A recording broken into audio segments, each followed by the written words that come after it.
And we're going to read jokes. We read jokes. I thought you were going to talk about this thing. We're going to talk about the man. What about the man grate? Is that like a genital cleanser? No! No, my God. What is the man grate, you ask? Okay. Huh? Fine, I didn't, but... You didn't ask. It is 100% made in America. Cast iron grilling grates. Iron. You don't pronounce it iron. That's what everybody tells me. It's the iron horse. Like Lou Gehrig was the iron horse of baseball. Yes. The word I-R-O-N is iron. No, iron. Cast iron. Iron? Cast iron grilling grates that are kidding when you say iron? You know what? Don't be like fucking Larry King. That motherfucker, I say iron and he's up my asshole for fucking 4 days. It should be iron. That's what makes English the world's toughest language. Yeah? You know, right? Sure. It is the Because toughest it's the toughest language to me, learn. it's the easiest. Man, great. Great. Have you heard of the man grate? Yes, I have. You have? Yeah. Where'd you hear about it? On Adam Carolla's podcast. Wow. Yeah. How about that? Do you have a father? Man grate is the perfect gift for this Father's Day. Is he alive? Yeah. Yeah. 100% made in America. If he was dead, it would have been a really bad moment in the commercial. Your dad's alive? No. Fuck. God damn it. I'm sorry about your dad. That's fine. Your father's dead. But you have children. You are a father. Yes, and I'm not dead. Yes. Maybe you'll give me one and I'll give you use one. Is your mom still alive? My mom? Yeah. No, she's dead. Jesus Christ, is any of your relatives fucking alive? It's man grate. They're revolutionizing the way people grill. What, Adam Egan? It's true. You haven't heard of the revolution? You can put chicken on this or steak. That's not that unique. It has heavy duty grilling grates. Why are you laughing? You think the grilling grates are flimsy? These are very heavy. Yes, no, but that's part of the charm. It weighs a lot of pounds. Is that heavy? Yeah. Listen, man, what was that fucking Vegas story? Shit. Jesus Christ. Sorry. What is in that?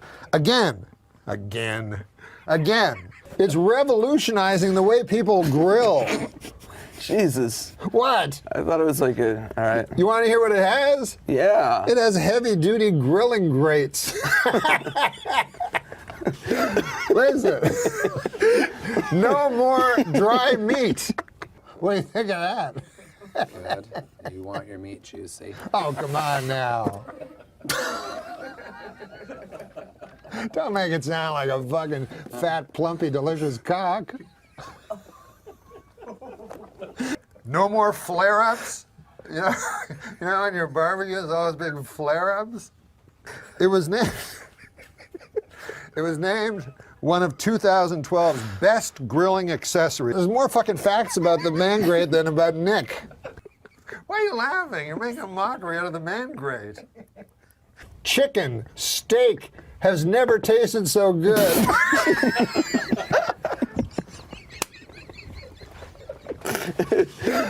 Hey, how about this?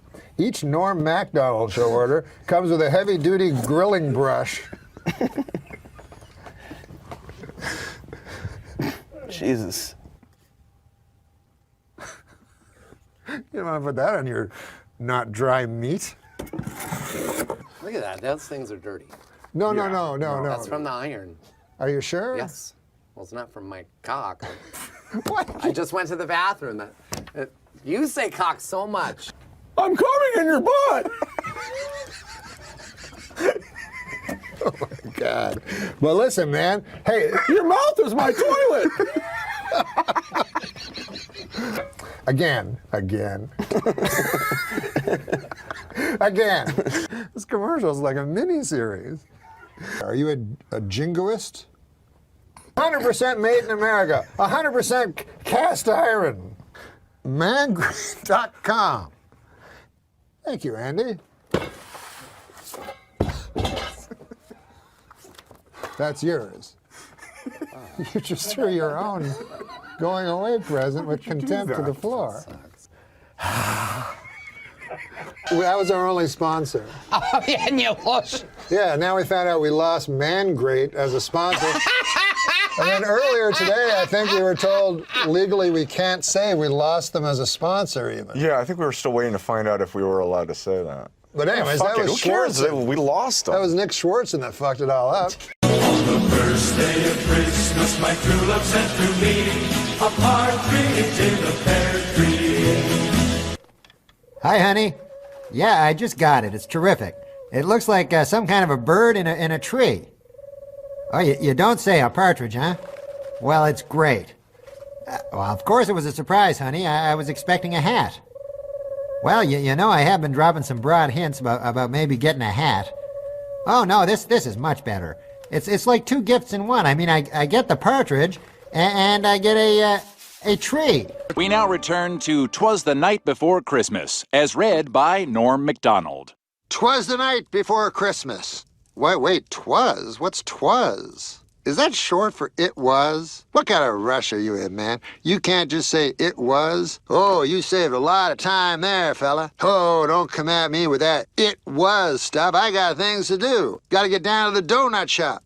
You know, 2 days ago, I was at the donut shop, and I said, hey, donut guy, you got anything warm back there? He says, try the fritters. They were. They were? What does that even mean? They were. You must mean twere. The fritters twere warm. What's that? We're out of time. Oh. I'm fired. Hey, you know O.J. Simpson is a wife-beating murderer, right? Oh, right. Was. 'Twas!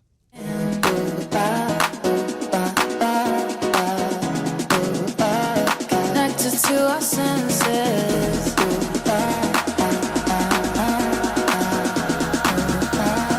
Found a way to let you in. I went once to a commercial. You've been a commercial audition. It's not fake. Oh, right. anger. That's it. That's right. I went once to a commercial, and it was the script said, hey, Phil, I see I got a Buick.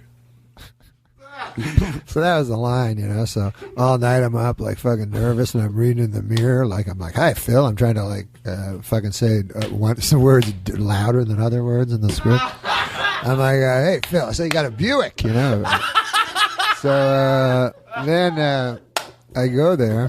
First of all, my manager used to lie. He'd go like, these guys are big fans of your comedy. They want to meet you. Right. They're big fans. And then I'd show up. There's 4,000 people there. I'm like, they're huge fan. Where am I? He just lied to me, thinking I wouldn't make it worse when I showed up and they weren't big fans. But anyways, I went in and the guy. So I said, hey, he's got one camera on me. I go, hey Phil, I see you got that Buick. And then the guy goes, great, like it's great, like how could that be great?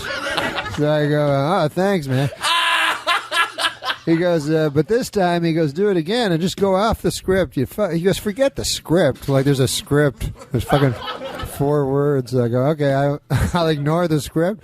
He goes, yeah, just go crazy and whatever you want to do. And you're just alone. How crazy can you go? Yeah. So I said, but I just agreed because I was paralyzed. I'm like, yes, okay. Because they think you're Mork from Ork, just because you're a comedian. Yeah. So, right. So then I freaked out. I panicked, and I just said the same words, like real nervous, just to get out. I said, "Hey, I see I got a new Buick, Frank." And then the guy's like, "Huh? Oh, I guess it was good. Bye." And then my buddy, he was a commie too, and I said, "What'd you do?" And he goes, "I fucked the floor." I go, "Well, you probably did the right thing." Because that's what they were looking for, you know, something like that.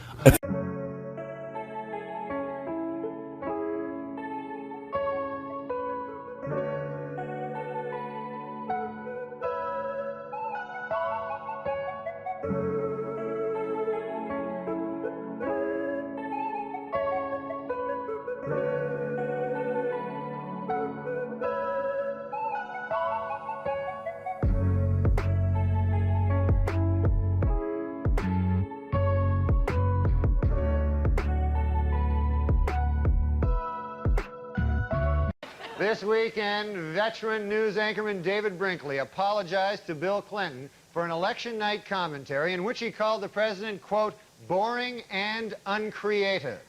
Admitted Brinkley, there was certainly nothing uncreative about the way you moved Vince Foster's body. The president's a murderer. You didn't know that? The mysterious Indonesian accused of illegally raising millions for the Democratic Party. Earlier this week, Secret Service logs showed that Mr. Wong had visited the Clinton White House more than 60 times. But on Friday, administration spokesman revealed that there are actually 2 John Wongs. Furthermore, they stressed that the John Wong who visited the White House is a different man. He isn't the fundraiser. He's the guy who killed Vince Foster.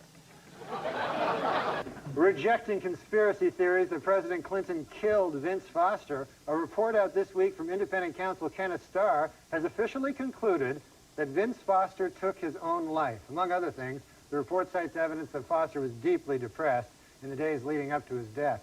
Although the report does concede Foster was deeply depressed because President Clinton was trying to murder him.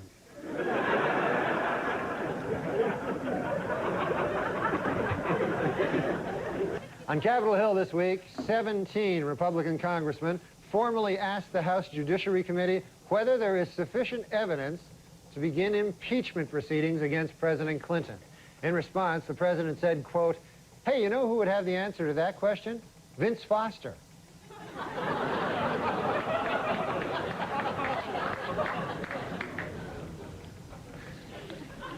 Okay, Norm, you're Canadian. Yes, I am. So what do you think of this whole presidential mess? Well, I hope that the Democrats don't steal the election from the winner, you know, but who knows? You like George Bush, don't you? I love George Bush, man. He's a good man, decent, you know, none of this. He's, you know, he's not a liar, a crook, murderer, or anything like that. So it'd be good to get the. See, I think we should get the homicide out of the White House and get like a fresh start, because we don't want any more murderers. I think we should just go on to the next question. Oh. Who's murderers? Yeah. Oh, Clinton, he murdered a guy. Yeah, you know, we're not allowed you're not allowed to put out no accusations without That's a little darling. too far. That's the way it does work. Let's just go on to the next question. Yeah. This is not my week. What can I tell you? Oh, it's not mine either, and I'm being very nice, okay? Be a good boy. Now, Norm. Do you never hear that? No. Listen, No, we don't need I to don't talk want to get about into that. this, and I don't want to hear it, and this is not the place to make those accusations, and you're supposed to be funny. Let's get on to the next question. So get with it. There you go. This is a live show. Not for nothing, Norm, but you have been properly chastised by Barbara, so I'm now going to ask the next question. I thought it was a matter of record. Shut up. Shut up. Look, Okay. let me do this, okay? I'll tell you what's a matter of record. You will not be invited back if you don't shut up. All right, now. Let's talk football. All right, manslaughter. Let's talk football. Norm, did you ever hear the word? The phone is ringing. I certainly hope that's somebody calling to tell you to go home. Oh, no. Dude, you got a phone ringing. Oh. Answer the phone. Hello? Oh, yeah. Oh, no. The thing is this. There, you know Matt Strauss? Yeah, the producer. The producer, he told me it would be funny. He said, like, why don't you carry a cell phone on and then let it ring and then pretend like there's a guy on it? Is there anybody on it? No, it's a thing, pretend You know what, Norm? You're a dead man. Here, you talk to him, man. You know what, Barbara? You know what you said about rage at work? Give this man a plate of soup and tell him to shut up. Norm, All right, then. Let's see. Norm. What? Okay, listen, Norm, listen. Not only have you annoyed us, but I've read that you have actually annoyed one of your idols. Who is that? Oh, the great Bill Cosby. Yeah, what'd you do? Oh, my God, I love that guy. He's my hero, you know, just like you, maybe George or Bill Clinton would be your hero. I love. There's no stopping you, is there? No, I seem to like Bill Clinton. There really, and this man leads into our show on Friday night. I know. It's all right, his career's over after this anyway. Who cares? Go ahead, Norm. No, Bill Clinton, who's a great man, obviously. Well, you know, everybody has their opinions, right? Mm-hmm. Are you moving along? No, You're Bill going to get to the point. Cosby. Bill Cosby. Oh, Cosby. Oh, God. Cosby. What's in Cosby. that coffee? What are you drinking in there? Now, Bill Cosby is a great man, first Okay. of all. There has never been any accusations toward Bill Cosby about Will you just tell us what you did by Bill Cosby? Oh, I met him. I opened for him at a club, and he was a great man, you know. He's my hero of all time. You know how funny Bill Cosby is, Yes, right? so I'll get to the point. I'm going past menopause. Yeah. Make the point. Let's go. Not everything has a point. We are learning that, okay? All right, Norm, you want to finish the story, or shall I ask you the next thing? Well, the Bill Cosby thing is this. Dear God. I met Bill Cosby. We're all fans of Bill Cosby, right, Barbara? Yeah. What? Yes. Why don't we talk about the millionaire? Oh, yeah, you know what? Tonight, Norm and I... Please. I like Bill Cosby.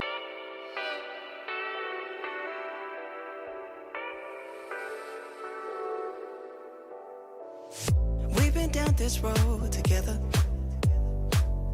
We've been seeing the colors fade. Norm MacDonald and I are on The Millionaire tonight. Oh, yeah. Well, tell him about that, how you thought he's dumb today. Where do you see him tonight?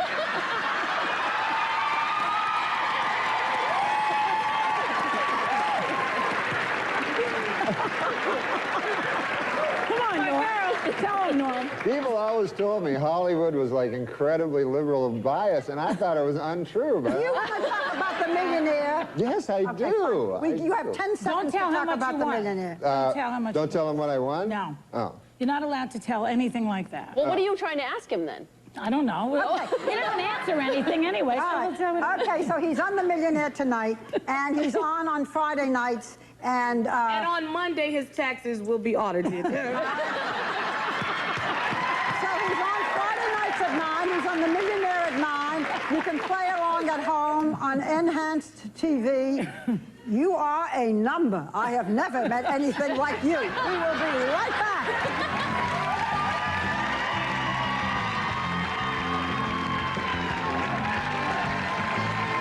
I'm Clara Turley. Welcome to the Bible Challenge, where we meet and rejoice in our knowledge of the good book. Praise the Lord. Let's meet our contestants. Stan Hooper is back. Stan is our defending champion. He's won 47 games in a row. Hello, Stan. Hey, how's it hanging? Good. It's hard to believe just a few months ago, Stan was living in our halfway house doing odd jobs around the school. And now he's a world-famous authority on the Holy Scripture. How many years were the Israelites in Egypt? And the answer is 430. Stan? Just a little day. Coming downstairs, just a little space to help my friends take place. God bless Ruth. God bless Ruth. God bless Ruth. She was named after the biblical figure Ruth, which covers both of our religions. Thank you. The book of Ruth was in the Old Testament. The book of Ruth? Is that really a book? You're not familiar with the book of Ruth? No. Do you know the book of Ruth? No, but every time you talk about Ruth, you always refer to the chapter of Jonah. Oh, that's true, yeah. The whale. Yeah, that's my little joke. And it's not a whale, it's a big fish. One time, Michael Richards, this was before the catastrophe. Yeah. And he said, I'm going to go across the country. He would walk on stage and fall and hit it, and the funniest thing I've ever seen. And then he'd start talking about the Bible. And then he said to me, he goes, I'm going to go around the country. Do you think a man could live inside a whale? I go, I don't, you shouldn't start talking about that. Jonah? Yeah, it wasn't really a whale. It was referred to as a big fish, and then people thought That's less whale. offensive. I don't even think a whale's a fish, is it, Steve O'Donnell? It's a mammal. It's a mammal. Yeah. What is a mammal? What's a seal? But a seal, though, does it just hang around the how does it get up? How do they get up on those buoys? It's a shimmy. They're shimmy. They must be just pure muscle, the way Ruth's pure spite. Yeah. All right. Pure blubber. Okay, you know. No, what? What's your favorite religious movie? I loved Passion of the Christ. Did you? Although I will say I thought it was very anti-Semitic, because every Jew looked like fucking Lovitz. You know what I mean? They're all like, hook noses and stuff. So I could see the anti-Semitism. But what I liked was the incredible violence. But you know what was strange? Did they ask them, did you kill Jesus? No. Of course, David Brenner was the biggest comic ever to come out of Philadelphia. Well, that's, again, and he just passed away, and we should talk about him. He's probably watching from, actually probably from down below, getting raped by the devil. Well, I mean, that guy had some sins that he died with, but whatever. No, I'm just saying.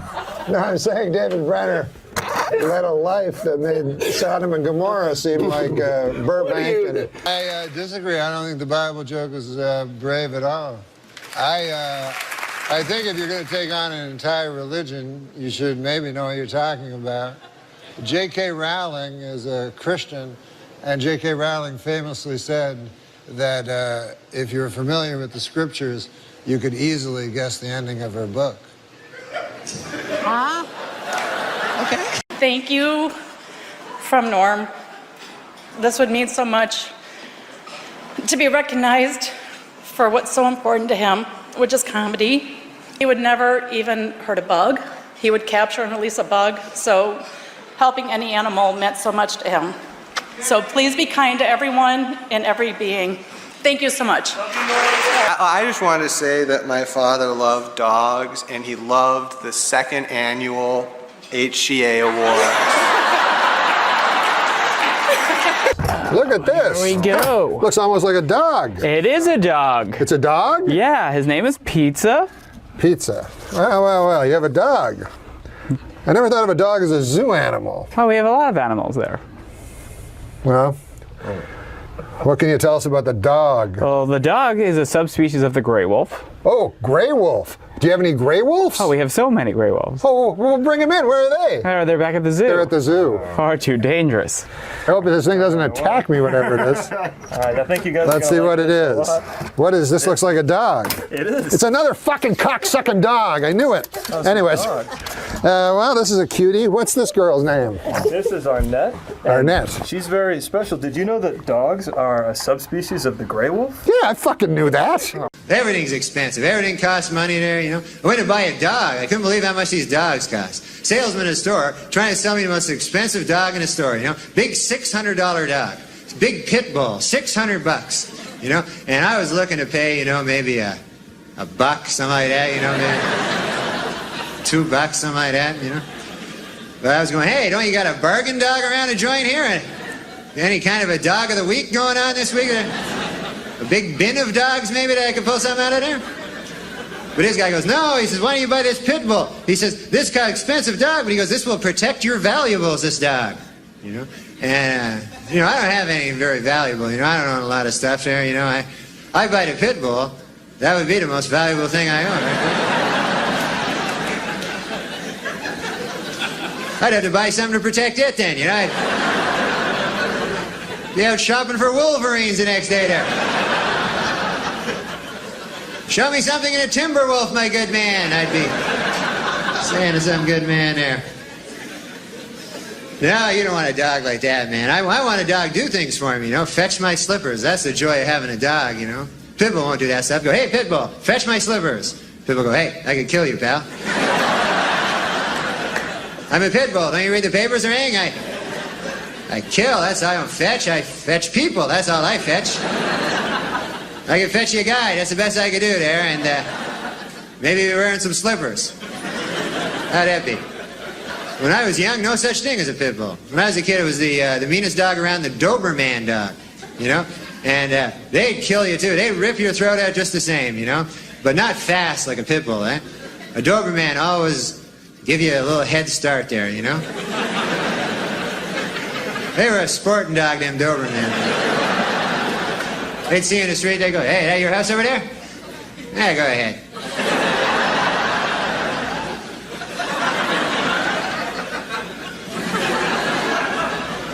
Then they soar through the air and rip your throat out. And do a flip, you know, and you'd be impressed, even though you're dead, you know. Man, look at that flip.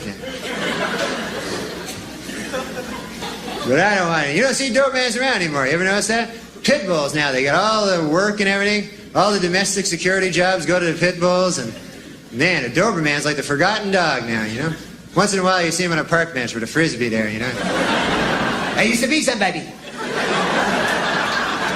I'm a Doberman. Got a buck? Buck for the Doberman? So I don't get any of those killer dogs, you know? I always buy a dog. When I'm buying a dog, I think to myself, I go, hey, if this dog goes berserk, could I take him? I got a nice wiener dog. I got one of them wiener dogs. Wiener dog can't rip your throat out or anything like that, you know? Unless you're lying down, you know. You have to be lying down sleeping there, you know, and a wiener dog sneak up late at night, start nibbling at your throat there. Maybe by daybreak he's got a hold of a vein there, he's pulling out a vein there. You know, you wake up, oh, get away from me, you wiener dog. The hell you think you are, a pit bull or something there? Get my vein back there. Where's you get off a wiener dog? There's a hickey, a little hickey there. That's about all. And that's embarrassing too. Hey, you ever have a hickey, man? You be walking down the street, people see you, hey, you got a wiener dog over there, huh? So I do, now that you mention it. Well, a beef-flavored water for dog hit stores this week, and dogs are eagerly anticipating the arrival next month of the newest water flavor, other dogs' asses.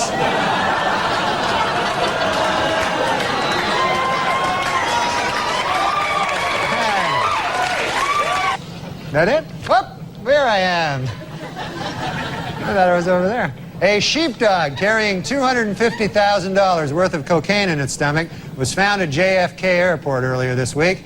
A customs agent got suspicious when he saw two airline employees taking turns sniffing the dog's ass. And in California, a new restaurant has opened exclusively for dogs. Their specialty? A fried chicken dinner, said to be scrotum-licking good.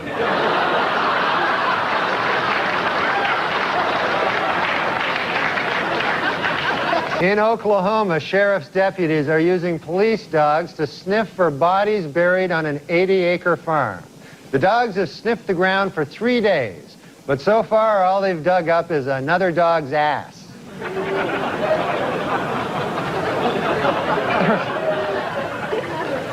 In Topeka, Kansas, the fire department is now using a new weapon to fight arson. A black Labrador trained to sniff out chemicals used in setting fires. Although it should be noted, if this dog is correct, the culprit in every arson fire this month is some other dog's ass.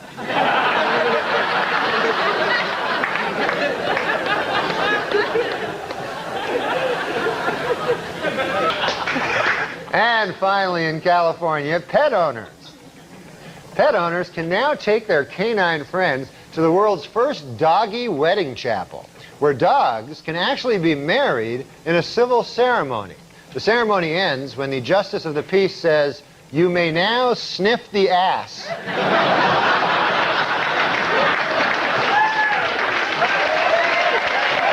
Well, now there is finally a matchmaking service for dogs.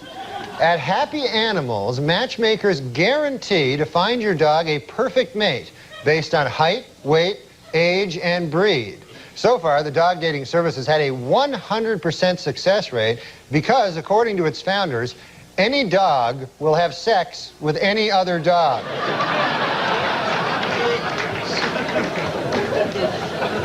Well, President Clinton received an early Christmas present this week, an adorable Labrador puppy. And presidential historians say that it will be good for his image. According to these scholars, in comparison to a male dog, the president's sex life will seem relatively normal. I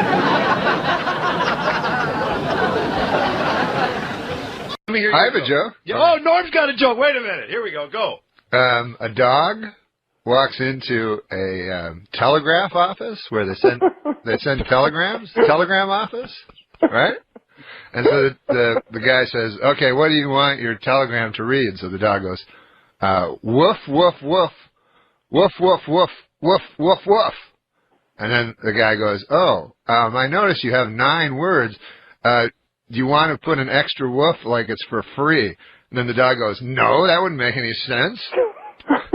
I was at a party with a friend and so I noticed you first. And you returned my gaze, knew how to quench my thirst. You took me to that room like a dream come true. The dance you performed was just for me and you.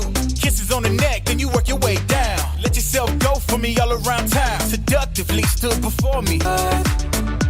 That it is kind of gross, you know, if you're not into it, because it's like why not jerk your dog off? You know, your dog probably likes it, but that's because it's gross. Yeah, he's a weird one, man. How many people, though, seriously? No, I agree with you, it's gross. Michigan man Curtis Peterson received a 15-year prison sentence for having sex with his pet pit bull. What's that, lassie? Woof, woof. Grandpa got stuck in a well? Woof, woof. Oh, you got raped. You think that happens a lot? Like lonely people and their dogs? Jerking off their dogs? Oh, yeah. Every time I see a woman walking down the street with a real big dog, I'm like, oh, they're going out. Women? Women are but they don't going even out like with fucking. They're going out with their dogs. No, they get their dogs to either go down on them. You know, Judd Apatow recently, and I'm apologizing to him. Oh, but his dog is sexy. Veterinarians in Colorado have reported that marijuana use is on the rise amongst dogs. They say you'll know if your dog is too high if it starts making a really tall sandwich. They like sweets better when they're high. Yes, I don't know. You know, dogs and humans love to run because it apparently gives them a natural high similar to that of marijuana, according to the University of Arizona. Wow. After running what are called cannabinoids, the chemical found in marijuana that gives you a feeling of euphoria, are higher in humans and dogs, and this encourages them to run again. To 7-Eleven for a Slurpee. A good name for a dog is Syndrome. That then when he tries to attack someone, you can yell Down Syndrome. Don't laugh. It's not. I mean, it's That's like it was a little insensitive, I guess. To stop a pit bull attacking her daughter, a Texas man bit the dog. Well, that's an interesting story. A man bites a dog. It's not what I would call news. Man bites dog? Yeah. Used to be dog bites man, right? Yeah. Is that the joke? Yeah. I don't get this. I don't get it. Really. Do you write these for real? Sure, junkyard dogs are mean, but the meanest dogs are generally found guarding concentration camps. And it says here, there's a note, early versions of the Jim Croce's 1973 smash hit Big Bad Leroy Brown. Do you remember that song? Tell the people about Ben. No, do you know what you just said? It Did you have included. any idea what you just read? This says. No, did you have any idea what you just read? That it was an junkyard dogs. anti-Semitic joke about the concentration camps. No. Oh, Not what do you mean? anti-Semitic at all. No, it's Semitic?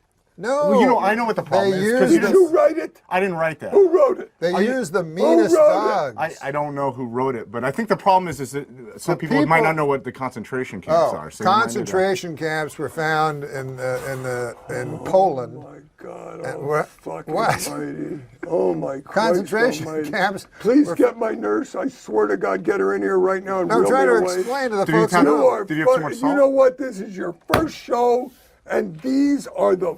Well, I don't want to bring up the systemic, extermination attempt against the Jewry of Europe, but this says on this piece of paper that Bad Leroy Brown initially included the line meaner than a concentration camp dog, but Croce decided it was unpleasant to the ear. And it was also offensive to Jews, gypsies, and homosexuals. Little did it matter, Croce would be dead within.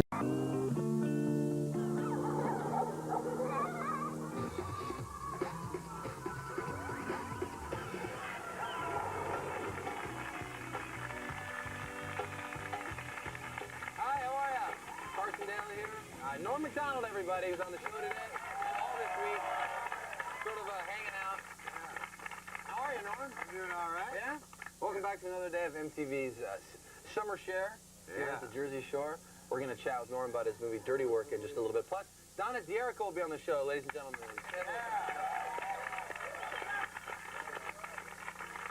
Donna D'Erico's on the show. Also, Lori, our chef today. We're having a little barbecue on the show. You know why? Because you got to eat, right, Lori? Right. Lori, talk right to that microphone. Oh. Do you have any cooking experience? Yeah, lots. Yeah, what do we got going here? You want to get a shot of, what are you cooking us?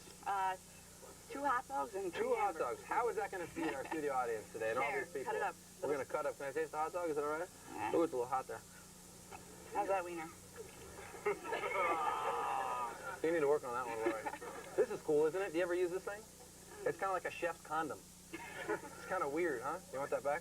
Yeah. No, let's go have a seat. There we go. Okay. We can hang out. Let's go over here. And chat. We had our first night at Seaside Heights. Yeah, that was great. Drinking that beer. Yeah. Oh my God. Norm and I got to go out last night. Yeah. There's a place called the, what's the name of that? Yakety Yak Cafe? Yeah, Yakety You guys Yak. know that place here? That was It's fun. like a nightclub for senior citizens. Really, seriously. They'd play like Islands in the Stream. Remember that when that came on? That was crazy. You had a lot of the ladies last. Oh, let me tell you, man. I told you that one was a dude. I told you, man. I warned you. I know. I was a little upset we're having the barbecue today after that experience, too. But how about when the girl you were talking to, when her teeth came out? It was crazy, seriously. Yeah, I wasn't talking to her during that point. I remember when you tried to put them in, back in her. Got ugly. Hey, also, our question of the day is, and Norm's here to talk about Dirty Work, which we're very excited about. Yeah, it's going to be fun. Tell us a little about just the plot of the movie. It's sort of a revenge. It's a movie, yeah. It's a movie about, I play a guy that opens a revenge for hire business. So I get revenge on people that can't think of them themselves. And you actually co-wrote this movie, and, and this idea actually stemmed from you just having a fascination about this idea. Yeah, I love the idea of revenge, yeah. Certainly. Our question of the day is, what's the best way you've gotten revenge? So if you're here hanging out with us, think of some ways that you've gotten revenge. Do you have any ways that you can think of in your own real life that you've... Well, this wasn't my idea, but my buddy did it when we were in college. We sent these dudes at this fraternity that we didn't like a big bunch of donuts, right? And then they ate the donuts, and then underneath the donuts we had a Polaroid of me and my buddy with the donuts on our... That's good. How come we didn't write that into the movie? We did. They wouldn't let us do it. All right, you know, we're gonna show you a video right now. It's actually a breakthrough video from Madonna. Part of this was shot in our New York studio in Times Square. You can check it out. Here is Jonas Ackerlund directed this video, who did Smack My Bitch Up from Prodigy. If you haven't seen it, it moves rather fast. Check out Madonna right now. Here's Ray of Light. Hey,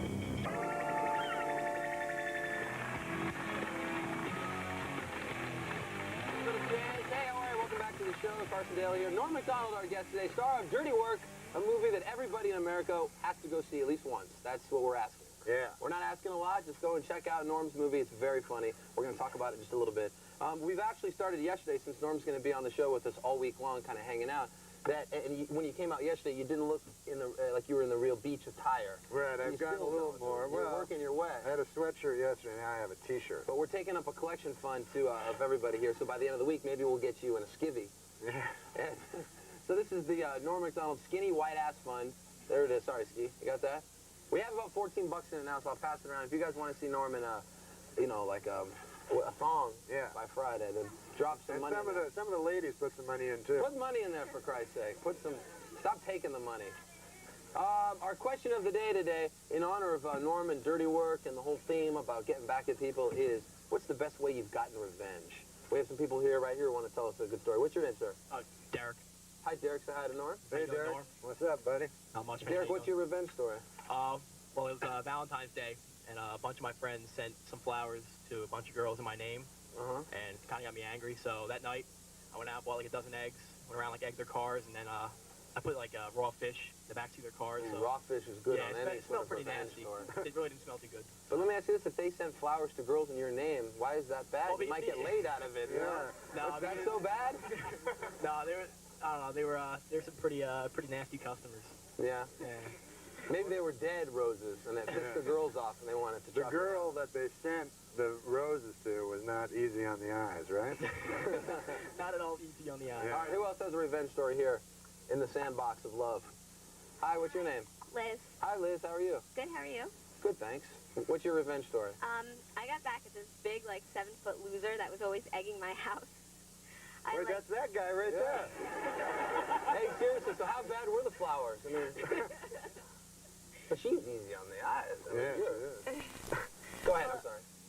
We went to this kid's house with like Easter dinner leftovers. Yeah? And we put spaghetti sauce all over his porch, and like we wrote "die" with food coloring on the snow on his like lawn, and we threw like hot dogs and mustard and Does your family things seriously? all over his lawn. Does your family seriously have like a special dinner for Easter? What do you think about that? This guy doesn't sound like such a loser. He's 7 foot. He's got a Porsche and a lawn. Right. We actually talked to a few of our people here hanging out in the sand, and somebody in this crowd, we're about to show you a video, someone in this crowd, a way that they got back at their friend was they took their toothbrush, which is a very personal item. I mean, it goes in your mouth and stuff, and they put it in the toilet, which is another dirty place to put a toothbrush. So we're going to show you this video, and then try at home to figure out who the culprit is. We're going to show you everybody's face and see if you can figure it out. We'll show you who it is after the video. Who do you think it is, Norm? Just from looking at our audience. Who would be that revengeful to put a toothbrush in a toilet? Her? Any particular reason? She just looks like the type. Yeah, absolutely. That's the idea. All right, we're going to show you Dave Matthews Band. Don't drink the water. All right, that was Dave Matthews. He's Norm MacDonald. I'm Carson Daly, and these are my pasty white thighs right here. We're just checking out a little music video there. All right, we asked you at the beginning of the video to try and figure out from the crowd shot who was the revengeful person that put their friend's toothbrush in the dirty toilet. Who was it? Fess up. Oh, you in the back. Wow, I never would have thought it would be you. Of all people. What's your name? Jessica. Jessica, where are you from? Mawa, New Jersey. From Maui, New Jersey? Mawa. Mawa? Okay, tell us the story about this horrible deed that you did. All right, about 6 months ago, my ex-boyfriend cheated on me with one of my girlfriends. Oh, it wasn't the one next to you, is it? No. It'd be weird if you guys were hanging out so soon. This is family. She wouldn't do that. Oh, cool. But, and they both didn't know that I knew, but I find out everything, so I knew, and there was a party that night, and ever since they were, like, cheating together, she's been kissing my butt, and so was, like, he, so I knew something was up. So at the party, I went to the bathroom, and I saw a toothbrush there, so I swirled it around the toilet bowl a little bit, scrubbed it a little bit, and placed it right back in the holder. Wow. Norm, what do you think about that? I guess she's going to find out now. That's quite the revenge story. Yeah, that... You know what that wouldn't work on? Who? A dog. No. Why? They love the toilet bowl. Oh, that's right. Yes, they do. All right, we're going to check on the barbecue also when we get back in just a second. And Donna D'Erico will be out, and more with Norm, too. We'll be right back. Stick around. The fun has just begun here in the sun.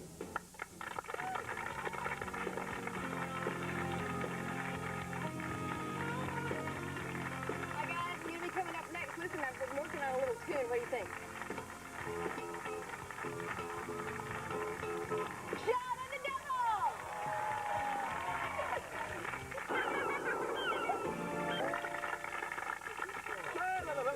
Hey, how are you? It's Tuesday. That means there's some new music in stores. Part of the grassroots movement from the Bronx, and it's happening. Norm MacDonald, everybody, hanging out with us.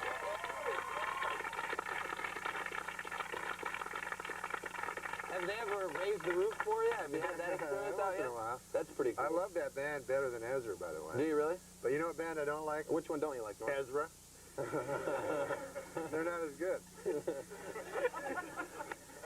Let's bring out our next guest, Donna D'Erico, everybody. Yeah!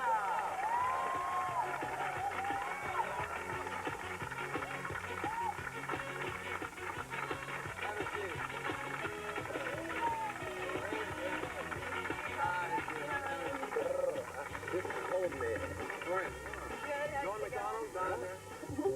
Do you guys know each other? Like, do you hang out or like... Me and Donna? Yeah. Yeah, once in a while, you know. we both live in Malibu. Oh, do you both? Oh, you live there as well? Yeah, well, she does. Oh. No, this is good. We have a whole new question today for me. Go ahead. Donna, how are you? Oh, good. Everything's going awesome. Oh, it's hot out here. It is a little warm. Yeah. Except right when you said that, a cloud came right over the sun. Isn't that horrible?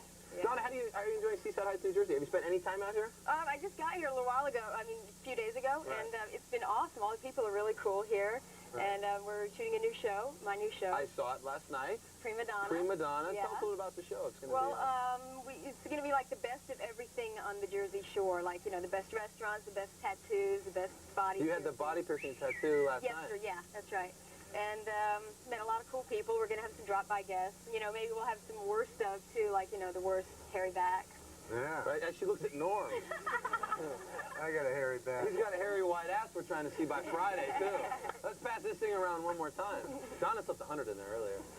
Norm, what do you think? Do you think that maybe we come up with some suggestions for other things we can do for Prima Donna for the show? Oh, for the show? Yeah, some like best of ideas. Can you think of any?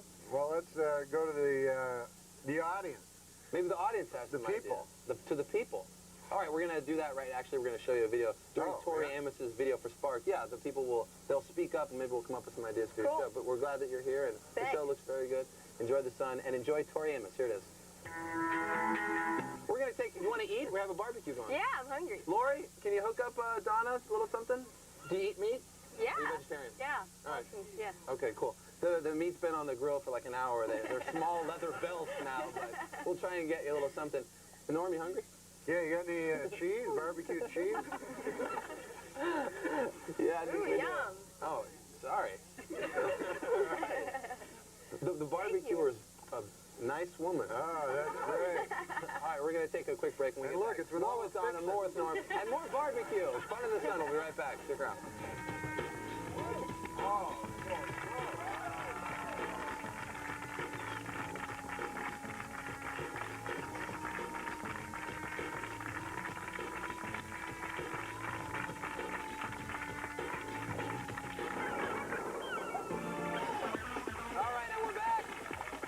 Jericho's hanging out by the barbecue. That's what we're doing. We're queuing up a little food today.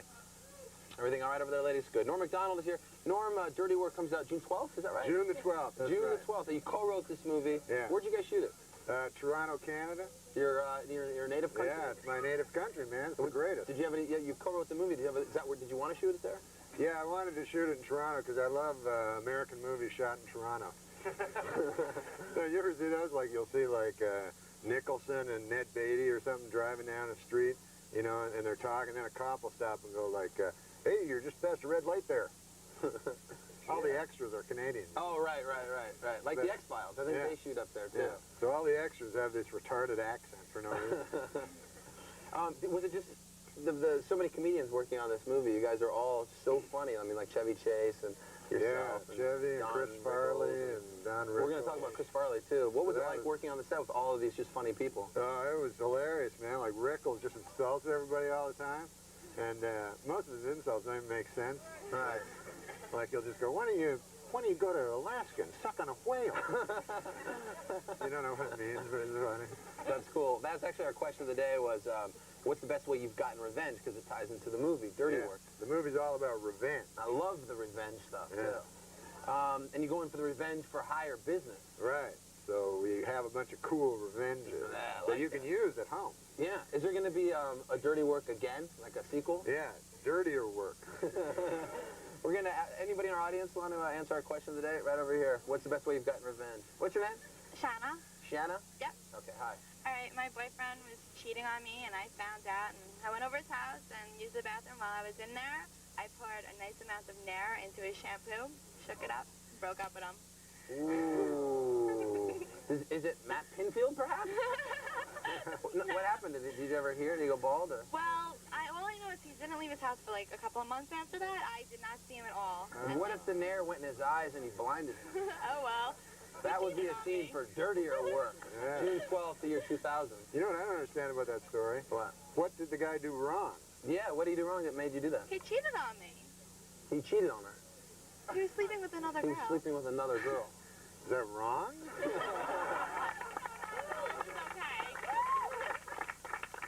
All right, who's next? Who has a best revenge story? Oh, right here. Hi, what's your name? Carol. Hi, Carol. Norm, say hello. Hi, Carol. Carol, Norm. What's your revenge story? Well, the guy I was seeing didn't ask me to his formal, so I showed up with someone else. You were seeing him and he didn't, how come he, now why wouldn't he ask you? Because I ended up not taking him to mine, because he didn't call me back one So day. he was actually getting revenge on you, and you got revenge on the fact that he was getting revenge on you. Yeah. You got to get out Makes of this some sense. cycle. It can only lead to murder, suicide. Donna, do you have a revenge story? Anything? No, but I have somebody I'd like to get revenge on. And this girl named Kristen in the 7th grade, she called me Acorns. Why acorns? I was going through puberty. Really? Oh my God. Wow. You know, that trick with the toilet and toothbrush might be a good one for her. Now it's like a giant oak tree. That's right. Don't forget, Prima Donna, our brand new show here from MTV Summer Show, you can check out tomorrow night for sure, and then be sure and check it out all summer long. Again, we're very happy to have you here. We're going to show you a video right now from Sparkle, which is featuring R. Kelly. And during the video, one member of our audience right here on the beach told us another revenge story, and it was that they were so upset with their friend, they got real pissed off, and so they put laxatives on top of a pizza. Oh. And normally it's stuff like pepperoni, but in this case it was laxatives, which you have no control over your bladder if you don't know how. Have you ever had a laxative? I actually order it on my pizza. That's amazing. You pay a little extra, but you know. All right, let's check out that video and we'll show you the faces. You figure out who the culprit is, and we'll tell you after the video's done. Here's Sparkle. Wow. Norm just confirmed it. We're going back out chasing skirts tonight, right, Norm? Yeah, skirts. All right. Hey, where's Donna, by the way? Where's Donna? Oh, she's not here. She left. Oh. Be sure and watch Donna's new show, Prima Donna, MTV Summer Show, too. It's on tomorrow night at 7:30. Check it out. Thank you to Donna for stopping by. But who was the person who put X-Lax on a pizza? Who had that story? Right there. What's your name, sir? George. Hi, George. Yeah, a bunch of guys. There's actually two groups. These guys were just being jerks for a long time, and basically to get back, it was a sausage piece, so you just kind of crush some laxatives on it, give it to him. One guy actually ate the whole thing. He didn't, the whole pizza? Yeah. What a pig. He was like happy we gave him free pizza, so, you know. Were you around for the action? Oh, and I have to say, I'm sitting here and telling you about the X-Lax, and I'm like, it makes your bowels go nuts. I mean, I said bladder. You said bladder, yeah. But what an idiot I am, and he didn't say anything. Well, I didn't want to, you know, you're the host. I'm no host. Anyway, that's a good story. So what happened? Did you ever hear that they sat on the can for 6 days? I don't know, just that one guy ate the whole pizza, and yeah, I don't really... I have a friend that's a bartender, and he, when someone doesn't tip him, like if he gets stiff, or if somebody's being a jerk when they go to the bathroom, he'll take Visine and drop like 2 drops of Visine in a drink, and it like kills them. It's really bad. I mean, it doesn't. It's the same type of thing with the laxatives. Yeah, your bowels are shit. All right, we're going to take a quick break. When we get back, we're going to eat our barbecue. Stick around, and more with Norm MacDonald when we get back. It kills you.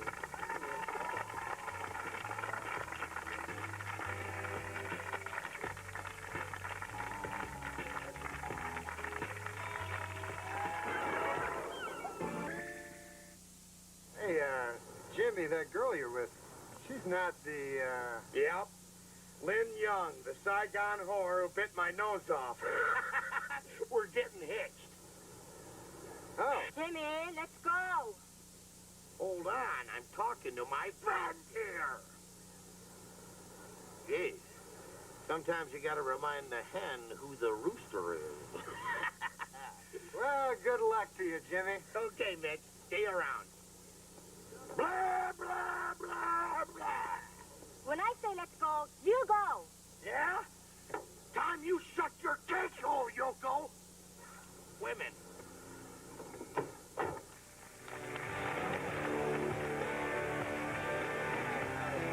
Dirty work. Chris Farley and Norm MacDonald is hanging out with us here all week long.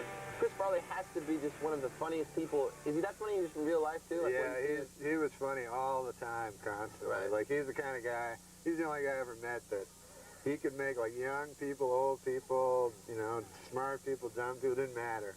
He could make anyone laugh, and he did it, like, constantly. He was a great, you know, he's probably the best comedian I ever saw in my life. How long had you known Chris? I knew him, you know, about 5 years. And he was a real sweet guy, too. And he did this movie for free just to hang out, you know. No kidding. So it was real nice, and I'm proud that he's in the movie. He was really, really funny in it. Was there anything when you shot it that sort of made you go, wow, you know, he's a lot out of control, something bad might happen? I mean, No. is there any sign of anything? No, when he worked, he was completely straight all the time, you know, because he was just consumed with his work. Like, whatever he did like 1,000 times more than everybody else. So when he did the work, he just completely, you know, and then at night we would write, because he ad-libbed and wrote most of the scenes he was in, you know. Really? So when he got into work, that's where he was the straightest, you know. We were just talking about how movies now, like every movie is like a big budget film, like Deep Impact and Godzilla and like these two, you know, Titanic. It's amazing. I mean, since you co-wrote this movie and now it's on, what do you think about just the size of movies today? Is it like intimidating now to have To have like a regular budget movie like mine come out against big ones, yeah, it's hard to make. I have a kind of a plan to make a lot of money in this movie, which is I'm charging $1 million a ticket. So I get 100 dumb rich guys. I'm all right. Very good. June 12th it comes out. Yeah. Are you gonna continue to write movies and? Yeah, I'm writing another one now, and I'm starting another one in 2 weeks after this comes out. Would you ever play like a serious role? Nope. All right, we're gonna check out a video right now. Here's Janet Jackson with "I Get Lonely." Norm MacDonald white ass fund. We're trying to get Norm some money. I figure if you get enough money that you just might get out of those jeans and shirt, and we can see you in a bathing suit by the end of the week. I think we're up to like 20 bucks. That's close. Yeah, we're getting there. Norm, thanks for being on once again. Man. We gotta go out tonight. Yeah, how about we go get a beer? That'd be great. All right, we're gonna go get a beer later tonight. Thank you, Lori, for our barbecue. You're doing fine. We also want to thank Donna D'Erico. Be sure to check out Prima Donna. It's on tomorrow night at 7:30, and we'll see you, of course, tomorrow right here. Thanks for watching. Bye.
Norm MacDonald is here, everybody. We're very excited. We're going to be talking about his new movie, Dirty Work. Yeah, Dirty Work. It's a huge movie, and I'm going to make a bold statement right now, Norm, if you allow me to do so. I'm going to go out on a limb and say this movie is going to make $475 billion. It's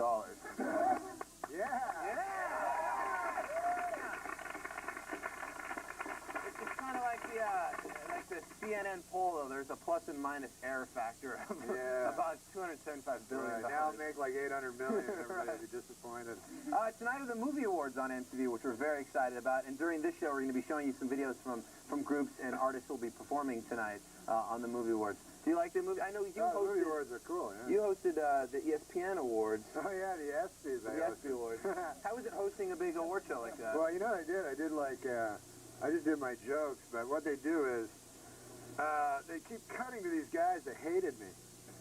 What? Yeah, like I do my joke, because I did a lot of like jokes about OJ and stuff. Yeah. And then they cut to like OJ? Marcus Allen or somebody of OJ.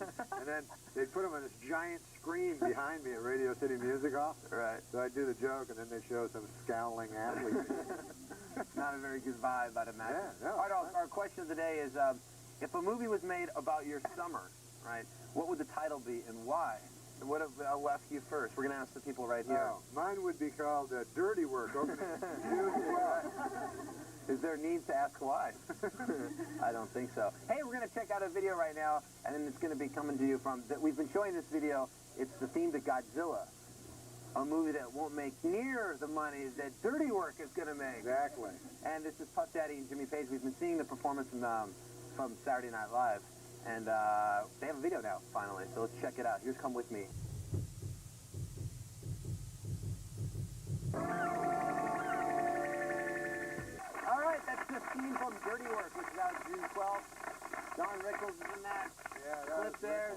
Norm is right here, of course. Yeah, that was a dream to get Rickles in this movie, because I always loved him ever since I was a kid, you know. Yeah. That was great. He's got a really cool style of comedy, because you never know if he's serious, and he always seems to put people down, and it's really funny. Yeah, I wrote like Rickly things for, Don Ricklish things for him to say. Yeah. And then when he got there, he just insulted them all, Little Ricklies? Yeah, like he didn't want to do them. So I said, I have to do whatever you want, just insult me, And so then, sometimes he'd insult me, but, like, he'd forget that it was in a movie. So, I'd be in the movie, and then he'd go like, I'm a friend. How you got a movie? I have no idea. And I go, no, you can't say that. What are some of the things, like, specifically you would write for him? Do you remember anything? We wrote this one thing where but he hated it. But we said, he's insulting this big fat guy. And then we go, Baskin-Robbins phoned the other day, and they said they're down to 8 flavors. They're big. And that's why he's right. You're right. He just made up his own stuff. We just let him do whatever he wanted. That's funny. It's like you write all the stuff for him, and then he gets on and ends up probably just improvising. Yeah, Was a lot of the movie improvised?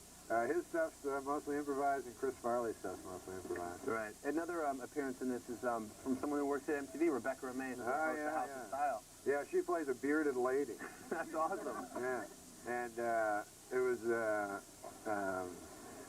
she's a bearded lady that wants to have sex with me, but I'm grossed out because she has a huge beard. But meanwhile, she's like super hot lady. Right, behind the beard. Yeah, and torn. Right. And Gary Coleman's in this too? Oh yeah, Gary Coleman. He was fun to work with because I always loved him on that show, So I wanted to get into the movie. Right. You know the show he's on? Yeah. What's Happening? Yeah, no, different show. What's Happening? First thing that came to my mind.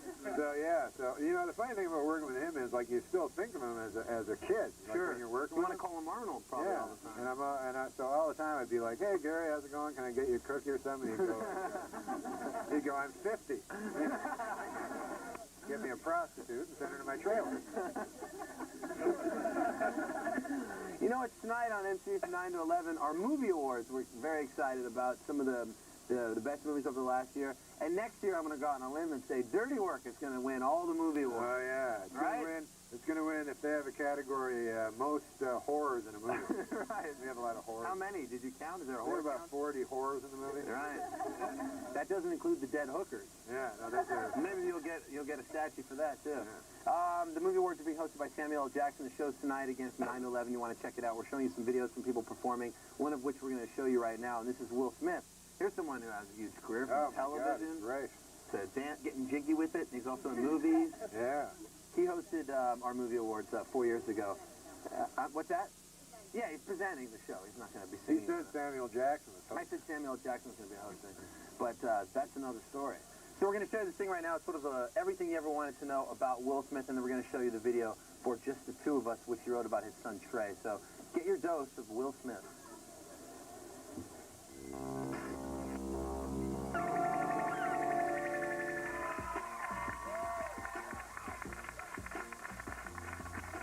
What is there, somebody famous here? Where is he? Warren Beatty, everybody! Come on. No, he's not there. Welcome back. Norm MacDonald, that's we're having fun. All right? I'm having a great time. Me too. We've been hanging out all week. I know, it's been 6 days. Yeah, well, not quite. About but 4 days. Definitely. Dirty Work is a good movie, and that's coming out. Yeah, that's coming out soon, June 12th. You know all about that. Yeah, I was in it. Yeah, I know that. Your first leading role. And I wrote it with my buddy Frank Sebastiano from right here in Jersey. And you know what he is? He's a dirty hippie, that guy, Frank. That's for sure. He's a damn dirty hippie. He's a damn dirty hippie. Hey, our question today is if you were going to make a summer movie about you're going to make a movie about, what is it? If you're going to make a movie about your summer. What would it be called? Right. And why? And why? What would yours be called? Mine would be called Dirty Work. Okay, good. Just want to see in case that changed. Or maybe Dirty Work, which opens June 12th. Who here in the audience has one? Hi, what's your name? Hi, I'm Karen. Hi, Karen. Where are you from? I'm from Noka Harbor. Okay. That's around here, I guess. Yeah, it's about 20 minutes away. Okay. Say hi to Norm MacDonald. What's up, baby? Hey, babe. My movie would be called Ass Wipe. Ass Wipe Yes, would it be the would. name of your Yes. movie about your summer. My whole summer, what I do, I'm a nursing assistant, and speaking of dirty work, Yeah. you have no idea what I see. I mean, just the title Ass Wipe says it all. And Yeah. You have to wipe people. Oh, we have to. Seriously. Wipe them, change them, diaper them, Little wax babies powder. and stuff? Oh, yeah. And nobody is under 80 years old. Yeah. Oh, they're not little babies. Well, technically, yes, they are They babies. must be actors. Oh, no, I didn't mean that. Because you're not an actor. You're like a good... Right. Okay. But you know We're on what? the same side of the fence. Yeah, okay. It's very rewarding, though. It's a very good job. Yeah, no, I think very that's... rewarding, because if we didn't do it, nobody else would, and Yeah. You get a lot of free shit, probably? I totally missed what you just said, but it must have been pretty funny. Does anybody have to... Never mind. All right, who's next? About your a movie, about your summer. What's your name? My name's Anthony. Hey, Anthony. What's How up, you man? doing? Say hi to Norm. What's up, Norm? Hey, Anthony. Okay, well, my movie would be called Dirty Work. No. Oh, you're catching on. I'd call it Hot Dogs and Donuts, because that's all I've been eating all summer long. I mean, wake up in the morning, throw a few hot dogs on the grill, and go to Dunkin' Donuts, get some donuts, you know? Notice that he eats the hot dogs before the donuts in the morning. I eat them together. Huh? I eat them together. Yeah. There's I wonder what a psychiatrist would have to say about that. Hot dogs and donuts. Who else would be in your movie? What big actors? Probably me and my friends, because I think we're pretty good actors. You? I'll give you a job, too, He maybe. said actress. Oh, Yeah, actress? like who would be your leading lady in Hot Dogs and Donuts? That girl there is pretty good. Maybe she could, Oh, over here? Oh. Hey, welcome to Love Line. Yeah, which one? Come over here and pick her out. Come sit by her, please. All right, we need to show you a video. Norm, you mentioned that you liked Bob Dylan's work. Oh, yeah, Bob Dylan's the greatest. And a lot of people say that his the most recent record he put out is one of his best. Yeah, it's a great album, man. You got to get that. Yeah, and where a lot of people know, of course, Jacob Dylan, his son, who's Oh, a member of the Wallflowers. He sucks. I'll represent Jacob Dylan, and you can represent Bob Dylan. Yeah. All right, that way it's 50-50. We're going to go I'm ahead. kidding. I love Jacob. We're going to go ahead and show you this, and they're performing tonight as well, the Wallflowers. So check out Heroes.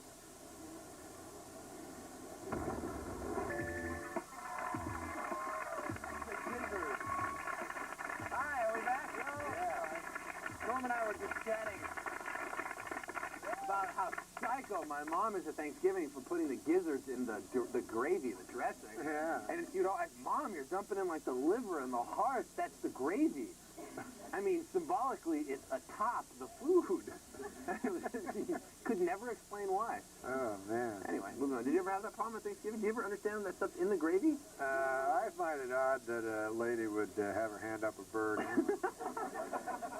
All right, Norm is here. We're talking about Dirty Work, his new movie that opens June 12th. Oh, yeah, Dirty Work. We've had some people here hanging out with us. We thought it'd be a good idea for you to get to know our audience just a little bit better. So we asked during the commercial a couple of our people here to write down on a card their name, their most embarrassing moment, something they've never told a friend, and their nickname. Yeah. So we're gonna. I have them here on the card. What do you got? So let's start with an embarrassing moment. Who is this now? First. This is Dina Stevens. Dina, where are you? Right over There she there. is. Hot pink. Yeah. Does that glow in the dark? Oh, it'd be cool if it did. So Dina, why don't you tell us about your most embarrassing moment? I brought this guy home that I like, Yeah, yeah. and my grandma was sitting at the table and started talking to him and stuff, and her teeth fell out. Oh, that happened to Norm and I drinking beer a couple nights ago.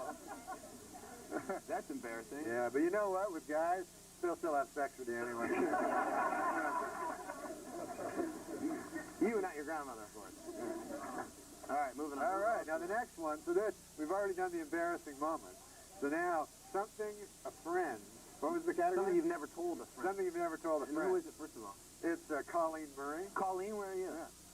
There's Colleen. Colleen? Hi, Colleen. Oh, sit down over there. Hi, Colleen. Hi, how are you? Okay, good. Something that Colleen has never told a friend. Yeah. I never told my friend that she's really, really annoying and that I really can't stand her. Really? Is she here today? Because we get huge ratings if you got spots. She really would. Yeah. If she's not here? No, she's just really obnoxious and, But you maintain this fictitious relationship? well, or- you know, she's not like a really good friend, but when I'm like hanging out with her, I just like, I don't know, I sit there and like roll my eyes all the time, but I feel mean if I said something to her. Yeah, I understand that. Do you? No, you know, like a lot of times you hang out with people you don't like, and you treat them nicer because you feel guilty because you hate them. I don't know why, but I do that all the time. Colleen, do you want to why don't you look into the camera and say who it is and Yeah. talk some smack? Yeah. Come on. I don't want to hurt You'll feel anyone's better. feelings. Yeah. No, but she's not here. She's not. You'll win us over. No, you don't want to do it? Is it Mariah Carey? All right, we'll move on. Okay, so the next one, we've already covered the most embarrassing moment and things you never tell your friends. So this is the nickname, right? A nickname, sure. Do you have a nickname, Norm? A nickname? Yeah. No, I don't. Do you? No. No. Okay. Then we'll go to Jerry. Jerry, where's Jerry? What's Hey. up, Jerry? Pass the microphone over there. How you doing, Ted? What's up, man? You from here? I'm from Browns Mills. Oh, cool. All right, nickname. So it's embarrassing nickname. Is that the category? Yeah, that's one of the things. What is and remember, the dollar values are double. Holding cards. I don't know. What's the nickname? Read it. What? Oh, what's your nickname? Yeah, you want me to say it? Sure. It looks like Jurina Fishhead. That's right. That's right. Is that right? Yeah. And then it says drag name. Yeah. Last year, my bunch of my friends subbed me that name when I went out to Philadelphia in drag. Yeah. They said that I looked like a huge fish. You look like a huge fish? Yeah. Yeah? So my name is Jerry, so they just Jurina Fishhead. Really? Now, wait a second now. Well, you went in drag? You dressed up as a lady? Yes, I did. And went to Philadelphia? Yes, I did. And all your friends could think of calling you was Fishhead?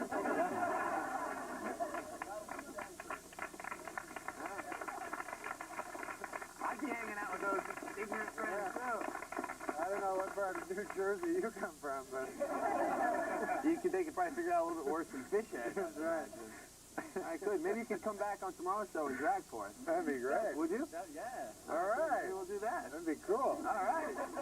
We're going to show you a video right now. Of course, the MC Movie Awards are tonight from 9 to 11. If you want to check it out, we're showing you some videos of people performing, one of which is Brandy. Here she is in her latest one. What's that? Oh, Monica is performing? All right. How come they're not both doing this song? This is a duet from Brandy and Monica, which a lot of people think they hate each other, and they don't. They get along very well. That's why they wrote this song. They fight after Mackay Pfeiffer. Here it is, The Boy Is Mine.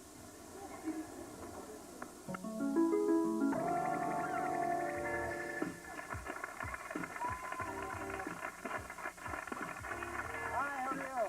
Carson here. Welcome back to the show. Norm MacDonald, we're at MTV Summer Fair in Seaside Heights, New Jersey. We're hanging out with friends. I have this incredible urge as I sit here in New Jersey, right on the coast, looking out into the lovely ocean, to go shrimping. Shrimping? Yes. Yeah. Have you ever been shrimping? No, what is that? Catching some shrimp? Yeah, and clamming and stuff. I don't know how... Can you do that here? Isn't that like a big crabbing? Crabbing. Yeah, it just seems fun, just going out there and... How do you catch shrimp? Do you just use little worms? Is it a net? Yeah. You know, you have to get a license, because there's this place I drove by in New Jersey that you can, you have to get like a clamming license or something. Oh, yeah? Yeah. All right. That's what I'm going to do maybe this weekend. You want to come back and go clamming? Yeah, go clamming. Hey, we're trying to get Norm when he got here on the show on Monday. He just was so really overdressed for the beach. And we're taking up a little collection if you guys want to see him in his bathing suit. We've got about, I don't know, $30 or so. Yeah. It's his skinny, white, hairy ass fun. Yeah. Right here. We'll start it right over here. If you want to throw in some coin, you can. Yeah. I have a lot of hair in my ass. I'm thinking of putting it up in a bun. Really? You know, we should get Jerry to maybe wear a nice bikini. Yeah, sure. You know, putting it up in a bun, right? Yeah. That just solves it temporarily. You know that? You'll still have hair on your ass. Yeah, you're Performing tonight at the NCAA Movie Awards is this lady right here, Natalie Imbruglia. Oh, she's great. Yeah, she is. And here's Torn.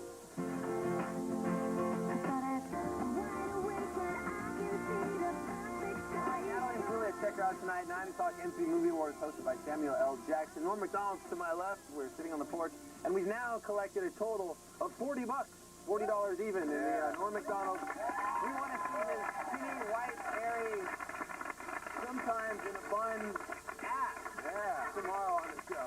So, thank you, Norm, for hanging out today. Yeah, tomorrow, once again. man. We're going drinking tonight, right? We're drinking tonight. Yeah. Norm and I have had one hell of a week. Maybe we'll get in the tank tonight. What's the tank? Oh, the tank. Sure, yeah. All right, tomorrow on the show, Dweezil Zappa swings by with Lisa Lowe and more Norm. It'll be Friday fun. We'll see you tomorrow. Thanks for watching. Don't forget Dirty Work, Sweet 12.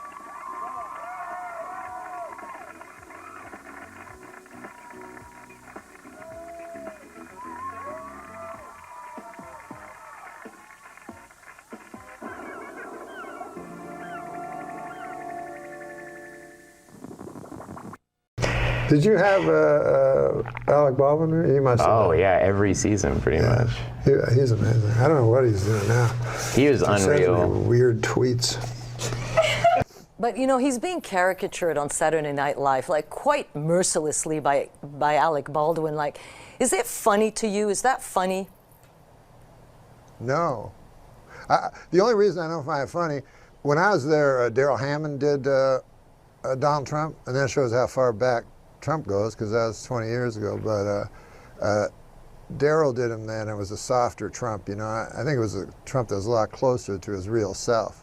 But if you do, the problem with, if you do an impression of someone, you have to like that person, you know, because you're playing the person, and people like themselves. So you can't play someone and have contempt for them at the same time. You know, it doesn't work as an impression. So I don't like his impression, and I have no political affiliation. I just mean from a comedy level. He used to come when he was a lot younger, I guess, because it was when I started, which was 20 years ago, and he was married to Kim Basinger. And he'd complain about her, like, you know, she's the most beautiful woman. Yeah, fucking wife. She bought a town. He was mad because she bought a town. Which a town? She bought a whole town? Yeah, oh my God. So their credit score went down a little. Gosh, Robert, I can't tell you how great it is to have you on the program. You know, the work you've done over the years, just top notch. It must make you very happy. Huh? A little bit, yeah. I saw Marvin's room, and I have to say, just a fine piece of work. Robert, it's a great cast. You got Meryl Streep, Diane Keaton. Oh, and you know who I particularly enjoyed in the film was Chong. Yeah, he was good. He was very good. We're filming Taxi Driver. Marty turns to me. He says, "Oh, let me guess. Probably said this. Probably. Yeah, you enjoy the shrimp. Yeah, you enjoy the shrimp." Hey, you know who I bet really enjoyed the shrimp? Chong.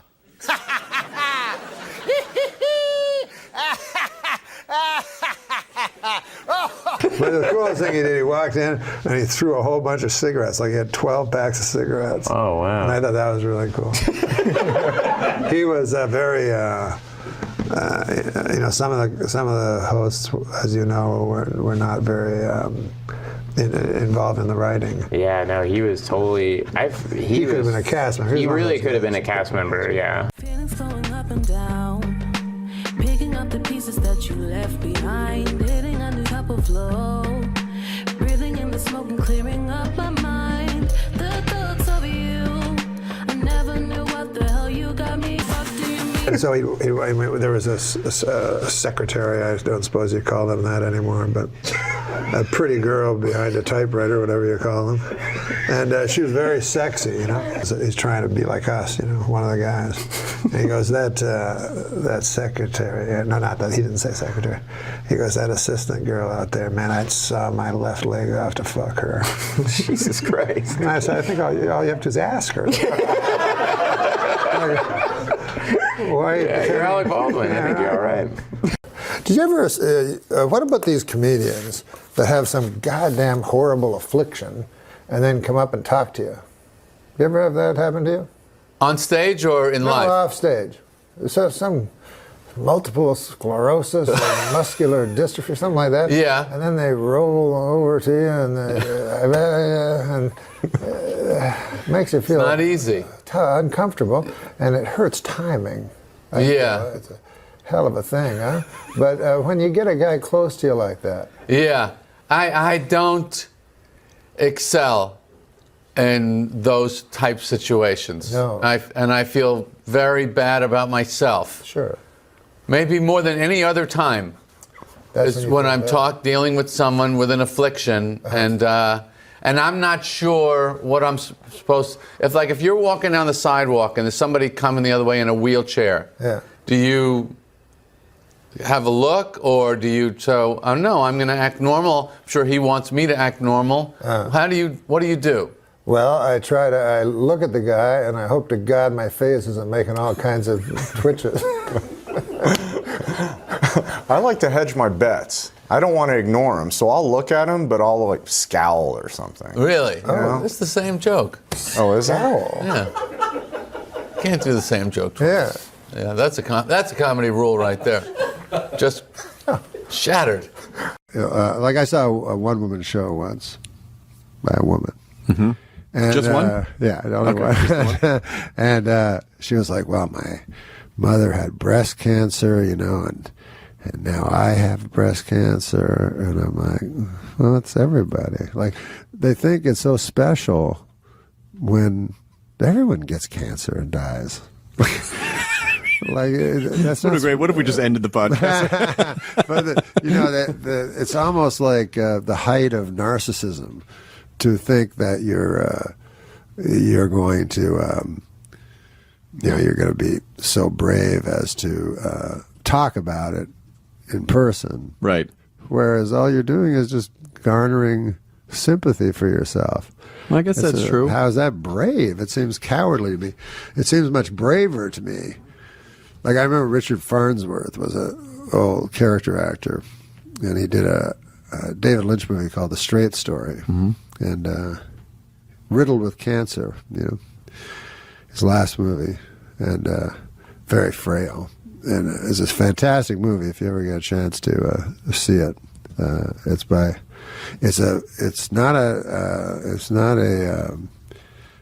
style, because I'm not really that big a fan of what's his name? David Lynch? Yeah. I'm not a fan of it. I don't understand weird stuff. I'm like, huh, what? But this one is a straight ahead story. You think. I call it like a hard G. It's G rated. Okay. It's hard G. I call it hard G. Because the second time I watched it, I'm like, whoa, I understand it all of a sudden. Well, you got to see this movie. Okay. And if you watch it closely, there's like hellish things going on underneath the surface of what looks like a quaint story. It's based on a guy who, in actual real life, drove his riding lawnmower across the state to visit his brother who was dying. So anyways, the point of it is that Richard Farnsworth was nominated for an Academy Award for the movie. And if he had said he was filled with cancer, he would have won for sure. Sure. But instead, he didn't say it. And in fact, no one knew it. His family didn't know it. He kept it from everyone. And then he was a stuntman before he was an actor. He did what they call a stuntman's death, which is you put a shotgun in your mouth and with your toe you pull the trigger and blow your head off. Oh my God. And so that to me is courageous. Like you're not being a burden to your family. They know nothing about it. And then you're gone. And then that's it. Yeah. And then toe in the shotgun. Yeah. And they write him. He wrote a nice letter to everybody, in the family, and said that he didn't want to. The reason he did it is he didn't want to cause people distress. So I thought, wow, how incredible! Like how many to just people go through it do alone. that? Yeah. So you don't think go through it alone? You don't think you would write confessional? Like, do you? You didn't talk about any of the gambling stuff in your stand-up, did you? Was that stand-up? No, never.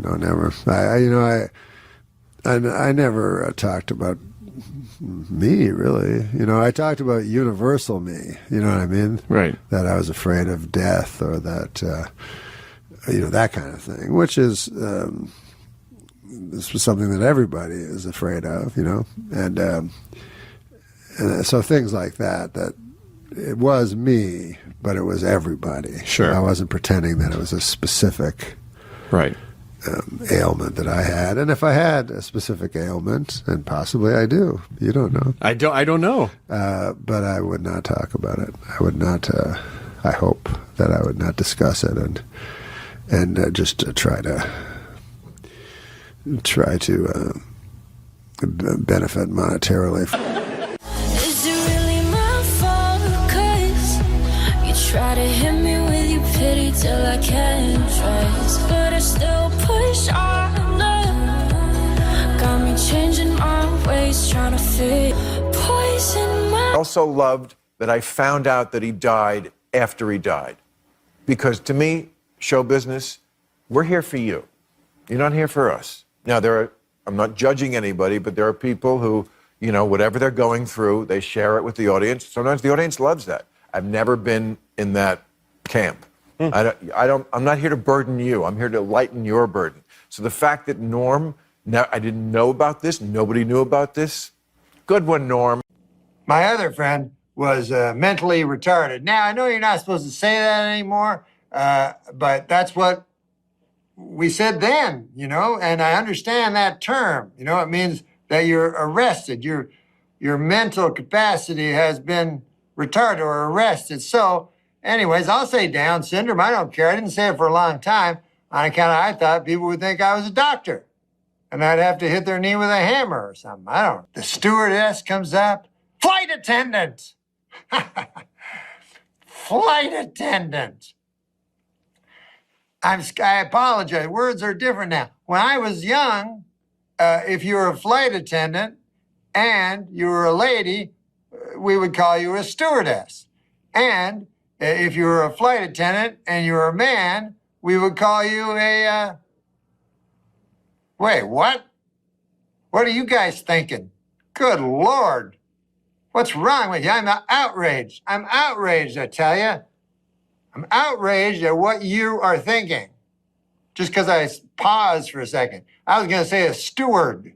If you're a flight attendant, you were male, we used to call you a steward, you know? But words have changed, folks. That's the way things go, man. They're always going to be different. You know, words, they change. That's why I can't understand goddamn Shakespeare, you know? I remember one time when I was a little boy, I went up to my dad, I said, Dad, I think I'm a little girl. And he said, I thought you had a cock. And I was like, oh yeah, you got me. Now, the only reason I tell you that is to show how hateful we were back then. You know what I'm saying? Now, every person knows that people are nuanced. They're not all evil or all good, you know. My dad did good stuff, you know. He was in the Second World War. You know, he fought Hitler. I mean, you know, he had help. It wasn't like he didn't have a fist fight with Hitler. But I'm saying he liberated us from what could have been the icy grip of Nazism. How about that? So that was his good side, you know. His evil side was this crazy idea he had that having a cock had something to do with being a boy. I don't even know, you know, where you could come up with such an idea. Nowadays, we can't even wrap our heads around that kind of thinking. But people used to actually think that. Isn't that something? Now, in other ways, my father was very progressive. For instance, we had a gender-neutral bathroom. You know, I used it, my brother used it, my sister used it, my mother used it. Anybody, didn't matter what gender you were. And you know what I was way ahead on? Slut shaming. I was always against that. These broken pieces I hold in my hands don't have a chance to mend at all. Before they get thrown into chaos again, I try to pretend I'm whole enough to stand in this world so unsteady. I don't like words that hide the truth. I don't like words that conceal reality. I don't like euphemisms or euphemistic language. And American English is loaded with euphemisms because Americans have a lot of trouble dealing with reality. Americans have trouble facing the truth. So they invent a kind of a soft language to protect themselves from it. And it gets worse with every generation. For some reason, it just keeps getting worse. 2 months later, we still haven't found Malaysia Airlines Flight 370. This looks like the work of Joran Vandersloot. Remember that character? Yes. No. You don't remember him? He's one who allegedly... There are over 10,000 missing person cases in America. I hope I'm not telling tales out of school, but I think the answer to where these missing people is very clear. Joran Vandersloot. You don't remember that guy? He killed Natalie Portman. No, it was Natalie Holloway. Natalie Holloway. Did you have anything to do with that case? No, I'm kidding. I came to the store the other day, and Pauly Shore's interviewing an assistant, and I'm like, this guy looks fucking familiar. Yeah. And Pauly's like, yeah, dude, remember that Johan Vandersloot? No way. A younger brother looked just like him. Yeah? He didn't hire him, but... Wow. That's not great of a story. Javier's got stiff competition, though. Hal Holbrook, Into the Wild. Good. How dare you? What? Hal Holbrook? He's a distinguished actor. He died in '89. He's still alive. He's very He's much not alive. working anymore. You know, he got pistol whipped in Hancock Park where he lived. Really? Yeah, him and his wife, Dixie Carter. Yeah.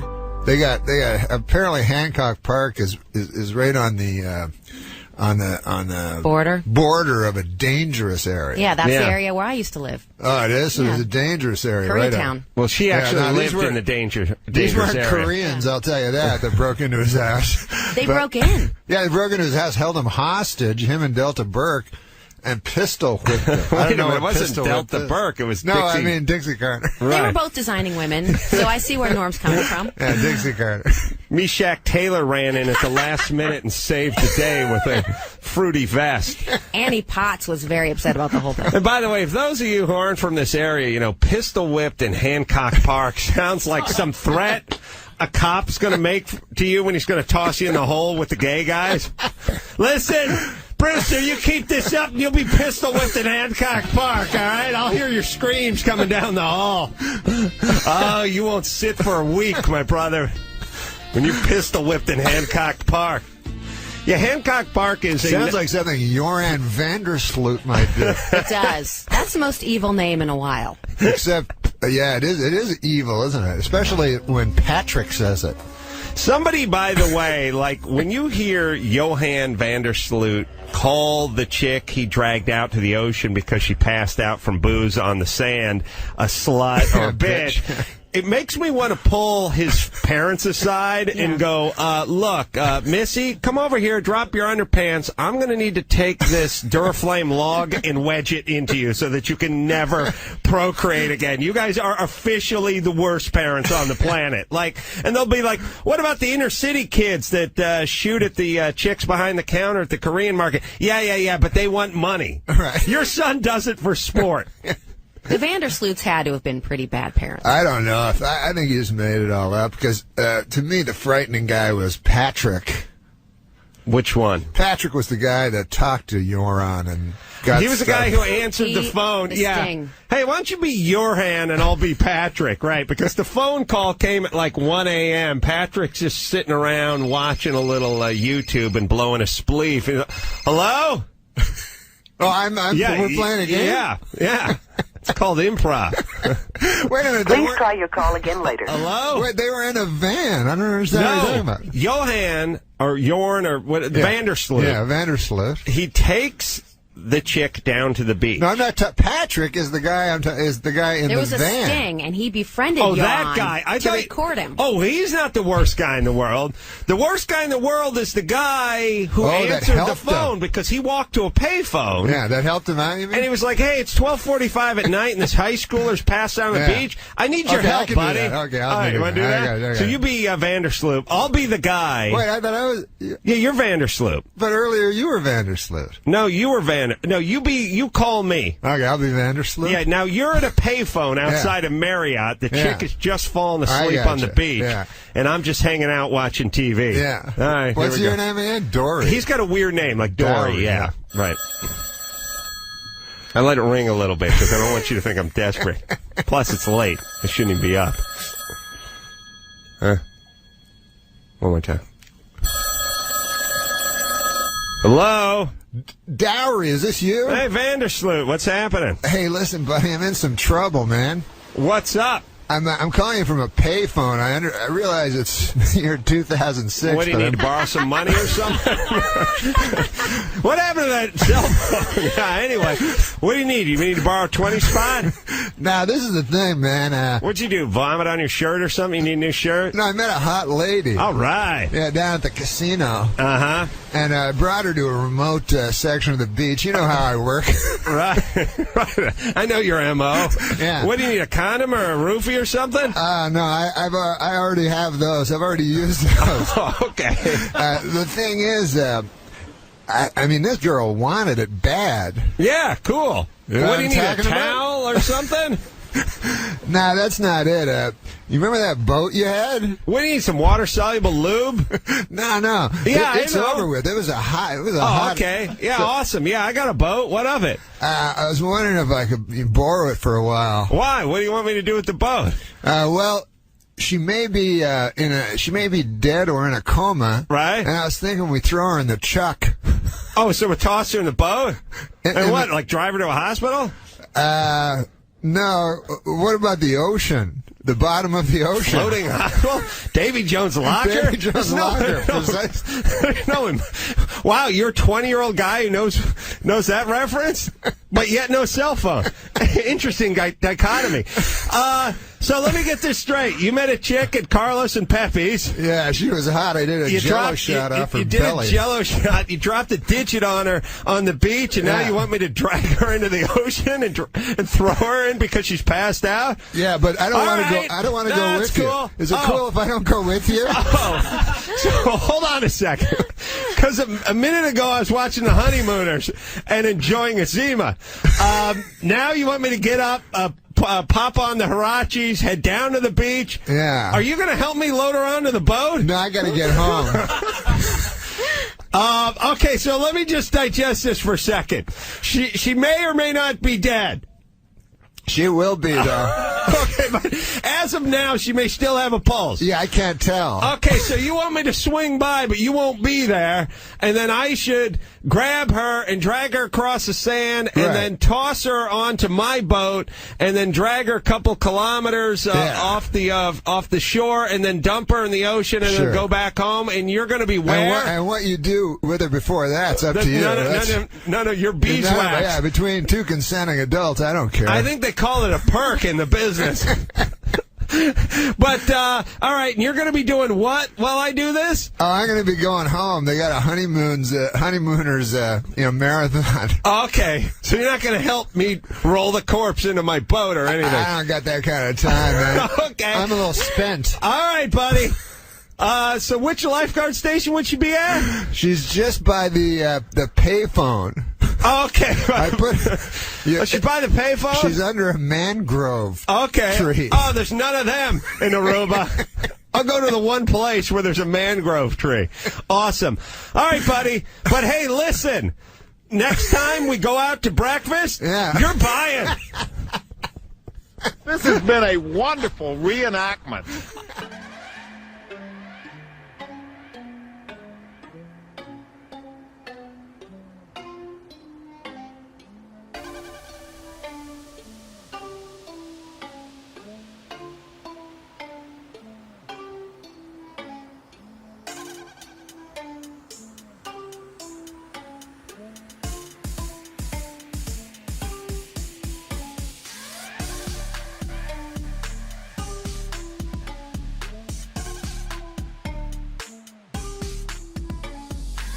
In a highly unusual ruling, the California State Supreme Court declared this week that O.J. Simpson attorney Alan Dershowitz is, quote, one ugly bastard.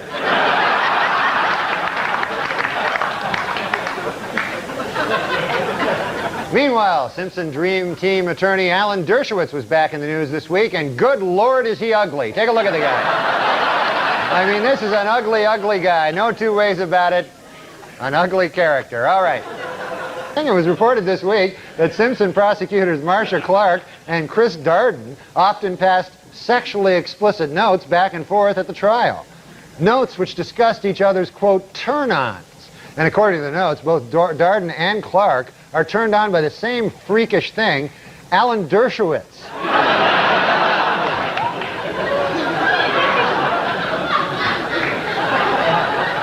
Last week at a dramatic press conference about the crash of TWA Flight 800, ABC News correspondent Pierre Salinger displayed a document which he believes is proof that the jet was shot down by a U.S. Navy missile.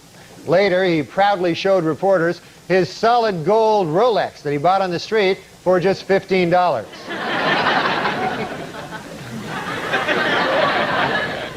That's one ugly bastard, isn't it? Washington Power twosome Mary Madeline and James Carville are expecting their first baby in July.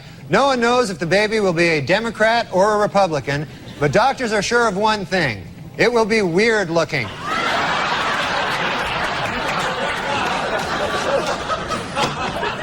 Leona Helmsley fired a maid this week for stealing her Victoria's Secret lingerie. And you think she looks hot here, huh? Imagine, if you would, with the...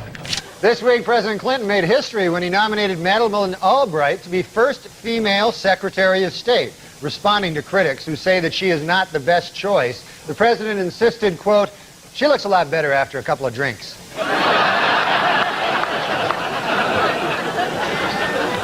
Meanwhile, Republican hopeful Phil Gramm says that Bob Dole should not get the nomination because he backed President Clinton's plan to send troops to Bosnia. Dole responded that Gramm should not be nominated for president because, well, look at him. Take a gander at the fella. Incidentally, Ms. Maston will be represented in her civil suit by feminist attorney Gloria Allred, who is also quite unattractive.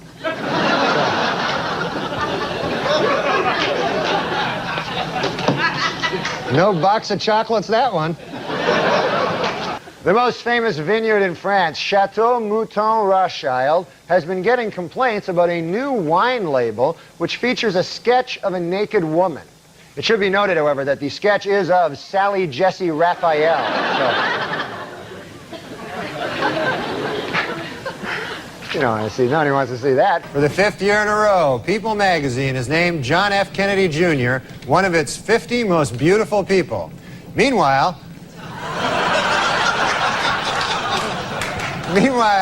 Big Red Nose magazine has named Ted Kennedy one of its 50 faces most ravaged by drink.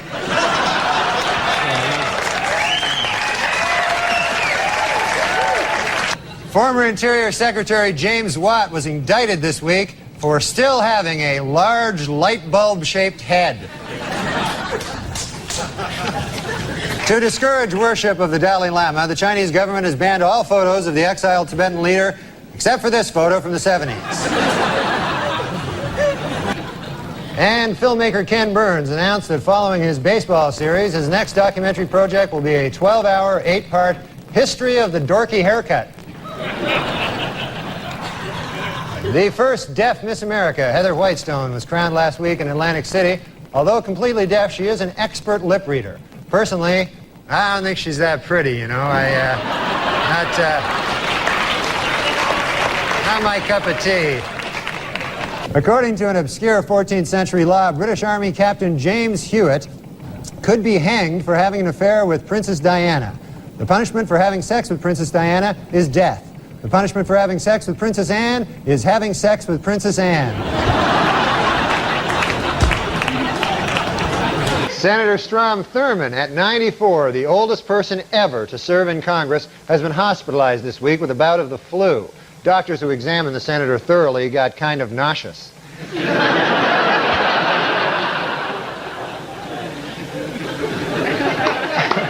No matter how hard he tries not to, House Speaker Newt Gingrich just continues to scare the bejesus out of little kids. In a recent interview, tenor Luciano Pavarotti says that he is so in love with his new girlfriend that he likes to run nude on the beach with her. Read all about this in this month's issue of Things That Make Me Vomit.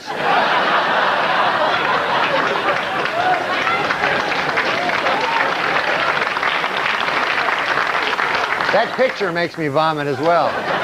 A new development in the Marv Albert story. This week, his accuser, Vanessa Perhatch, decided to go public, allowing news agency to print her name and picture. Following the publications of the photograph, legal experts were left wondering, who was the real victim?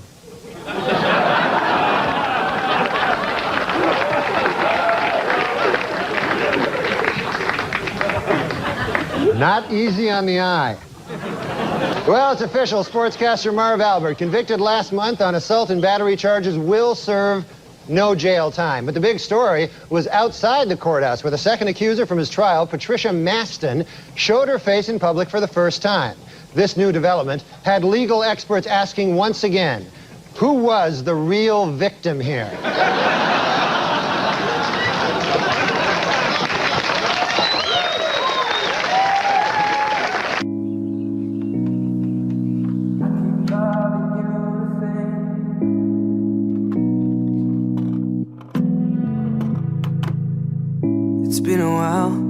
I still like the way you look at me. Because I keep loving. A celebrated Hollywood cosmetic surgeon whose clients include Michael Jackson, Phyllis Diller, and Joan Rivers has been accused of fondling patients while they were under anesthesia. The case has legal experts wondering, who is the real victim here?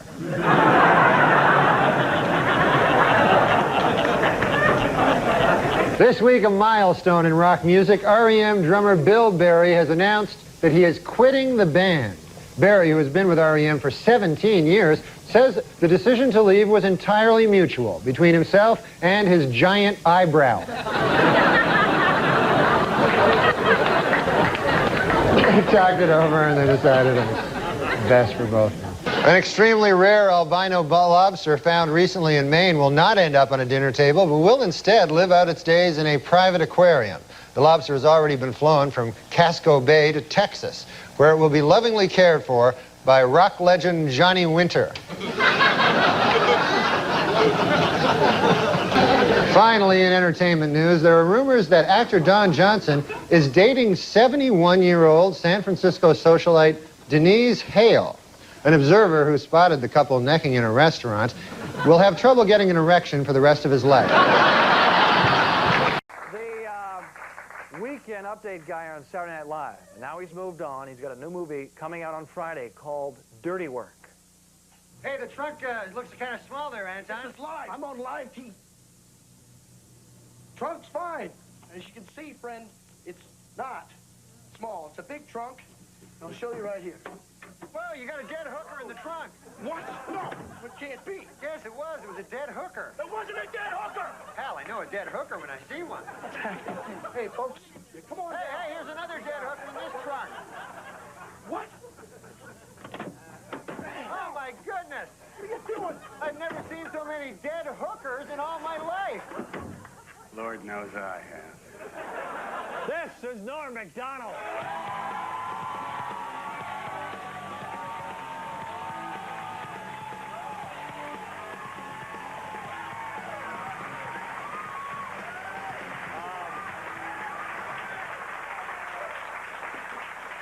Thank you. Thanks. Hey, how are you? Thanks for doing the show. Thanks for having me. Funny clip. Oh, yeah, this is a funny movie to make, you know. We had a lot of fun. It's tough, though, making movies, you know, because this is the first thing I've done where I had a different name. Like when I did Saturday Night Live, I was Norm, and my real name is Norm.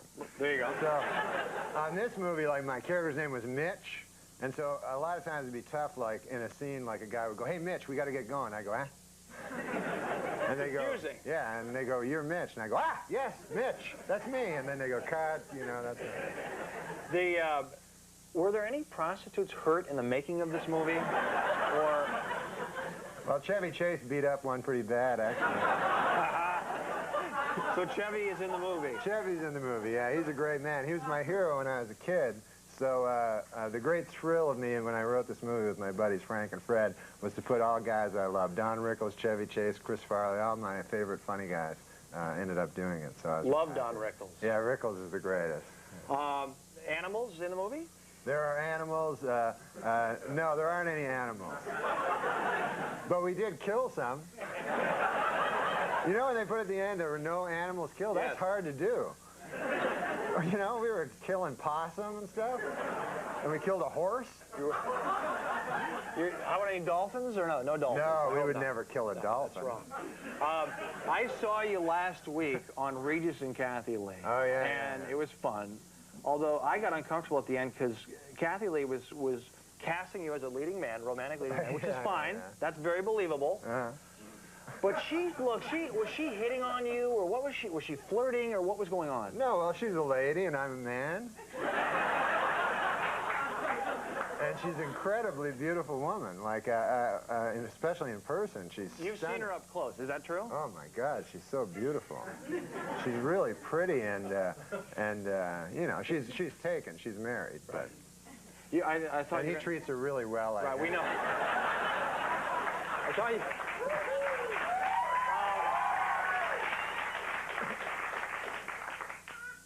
Don Ohlmeyer, we just mentioned him, was going to MGM does the movie, they were gonna buy time during the NBA Finals. Yeah, how cool would that have been? That would have been great. But Don Ohlmeyer nixed it. He pulled all the ads for some Do you think it was the OJ stuff? Because I have an idea. If you would do some pro-OJ jokes or pro-wife murderer jokes, you could still do that now. Do you think then he would come back around? I think he's definitely rehabilitated himself because now he just stabs women with bananas.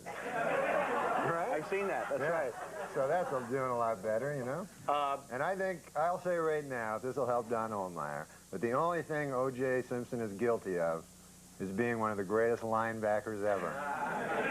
That would be running back. That would be running back. That's okay. It's time for 5 questions. There we go.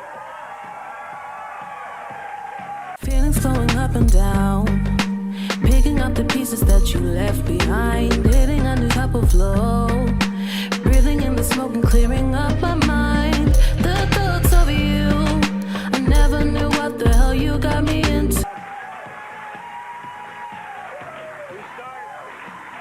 This is going to be tough because I only know 4 things. Wow, we may ask 4 of those. That'd be great. We start with geography. Who's your favorite supermodel from Australia? Supermodel from Australia. That would be Alan McPherson. That is correct. I chose that one. Okay.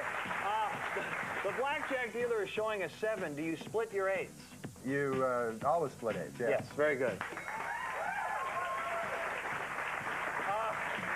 Let's play the pyramid. Schwarzkopf. Generally famous Norman. Yes. Wow. That guy's there in the bar. Very good. Category is dirty tricks in the play of the same name. Who pulled a fast one on Othello? Iago. Wow, that is good. You weren't supposed to hit that one. And now we finished very difficult. Finally, NBC's Don Ohlmeyer. Punk-ass bitch or bitch-ass punk? Well, that's an age-old debate that I can't get into. We'll never answer that one. That is correct. This is awesome.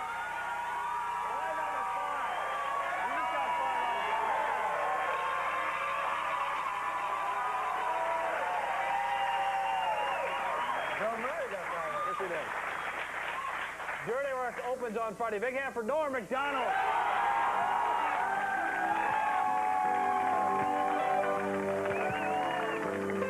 And I was tuned in one night, and I swear, didn't you say the F word or something like that? Yeah, I did one time. And it just completely slipped out? Yeah, well, no, yeah. It's actually all the other words slip out. But not the... That word is very hard not to say. I don't know if you've ever... I mean, you guys work in the Fourth Estate. You know how hard it is not to say that word. Oh, yeah. Especially for it's there all the time. It's right there. It's ready to go. I went on a rant about Easter, and I said the F word like 5 times the other day. Whoa! Yeah. It's pretty serious. All right, Norm MacDonald is with us on the phone here in the corner. That's downright dereliction of duty. What did you say? Daryl who? I said saying it 5 times is downright dereliction of duty. Okay. All right, calm down. You're getting violent with us. Last weekend in Washington, a new museum dedicated to broadcast jerk. Ah! What the fuck was that? Last weekend in Washington, a new museum.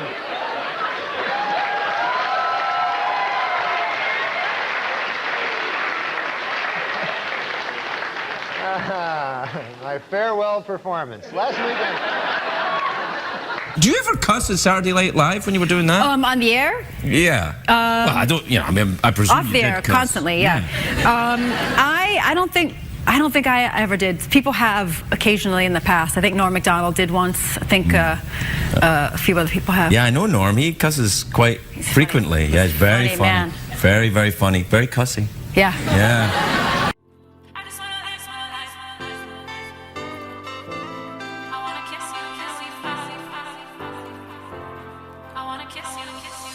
You told me that we should go our separate ways, but now you're back, begging for a place to stay. Oh, it's not right. I wanna kiss you when we fight, kiss you when we fight. Take the road, baby. I don't wanna see them miss you, babe. I don't wanna hear about your mistakes. I just wanna live my life without you.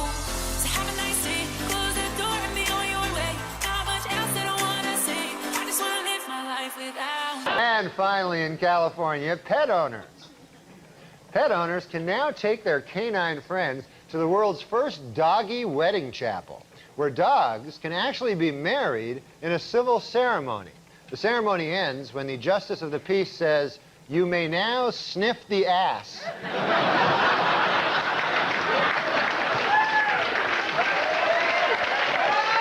right, folks. Maybe we'll see you next week. Good night.